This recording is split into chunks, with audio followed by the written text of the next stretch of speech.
Rick Stein here, RLS Properties. As you know by now, because we've done a few videos, I have purchased 34 Arlington Avenue in Trenton, which is on the Ewing border.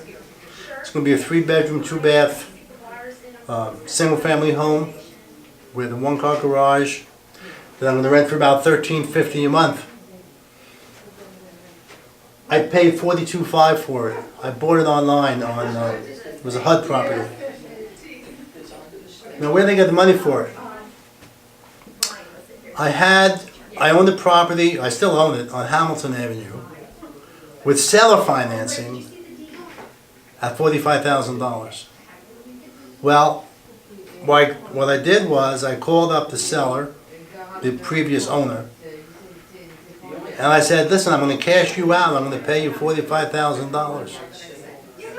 But what I'd like you to do, since you like getting these checks, is I'm buying another property at 34 Arlington Avenue, and I'd like you to give the money back to me to invest in that property.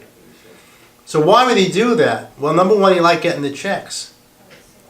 That's why he's doing it. So people say, gee, I'm kind of embarrassed to ask people for money. I never ask people to loan me money. I never ask to borrow money. I ask them if they'd like to invest. People like to invest. They don't like to loan money because it has a connotation of losing. They like to invest. People like to invest because they want to make money. So anyway, he turned the money around.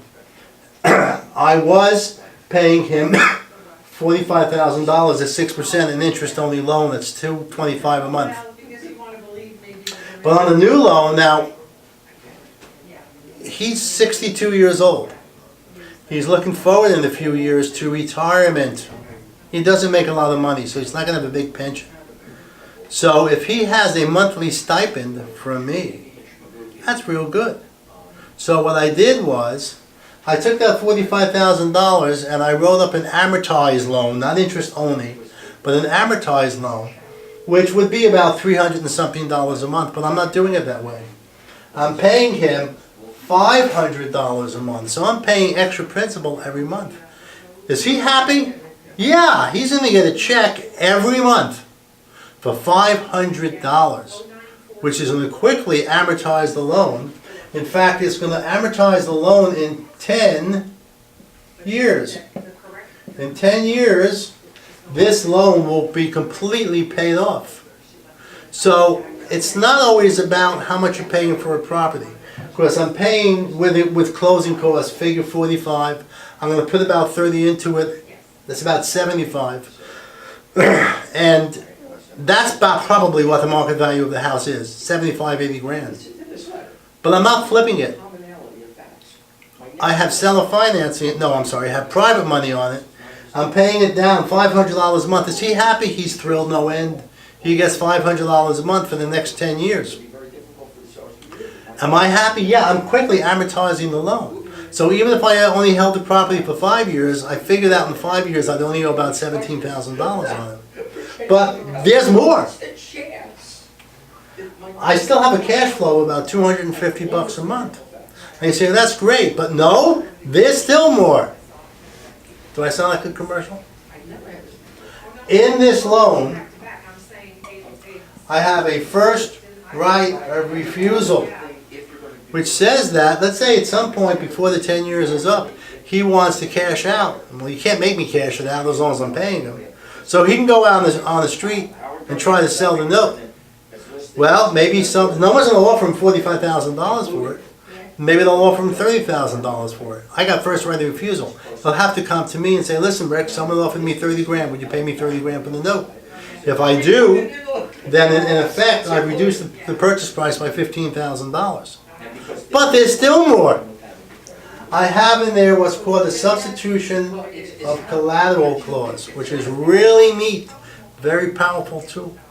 What that means is that I can substitute the collateral for the note. So I can move the note to property B, a different property, as long as there's enough equity in the property. So the balance of the note, whatever that point is, if I owe 40 grand on it, there has to be 40 grand, at least 40 grand equity in the second property, property B. And there has to be enough cash flow, positive cash flow, to pay, well, the $500 a month. No. But if I were to, I don't have to do that, and he can't stop me from doing it. Why? Because it's in the note. We negotiated it up front. Why would he do that? Well, gee, I said to him, you know, what if I sell the property in 3 years? You want to still get paid, don't you? Oh, yeah. Well, here, what I can do then is I can move the note somewhere else. It doesn't matter to you where the note is, what's collateralizing the note, as soon as you get paid. Isn't that right? Oh, yeah. Okay, well, then that's what we're going to do. He said, that works for me. But I can also do something else. I have what's called an exchange of note clause. So let's say the balance at that time is $40,000. And let's say I don't have $40,000 equity in another property, but I have $20,000 equity in 2 other properties. Well, I could split the note up, 20 grand here in property B and 20 grand in property C. And what does he care? He's still getting paid. Can he stop me from doing it? No. Why? Because we negotiated up front. It's already signed and delivered. It's in the note. So he keeps getting his $500 a month. Now, let's say I do that and I move the note over here. Trick question. I move the note.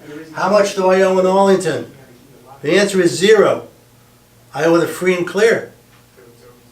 I could then sell this property for what I paid for it, plus repairs, $75,000. How much income tax do I pay on it? Nothing. Because the IRS, that's the basis, what you paid in repairs. So I could put $75,000 tax-free into my pocket.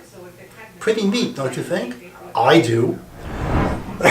Again, as I've said in many of my videos, it's not always about the brick and mortar. It's always about the financing. You could have the same house. It doesn't make any sense with certain financing. It makes a lot of sense with the second financing. I try to do this a lot, and I've done it on other properties, just quickly paying down the loan. Seller's happy, or the private money guy is happy, he's getting paid. I'm thrilled no end. So that's it for today. You're obviously on my YouTube video, otherwise you wouldn't be looking at this. But if you would like to talk about some of this investing, perhaps participating yourself, contact me. Be happy to go out for a cup of coffee and talk about it. Have a great day.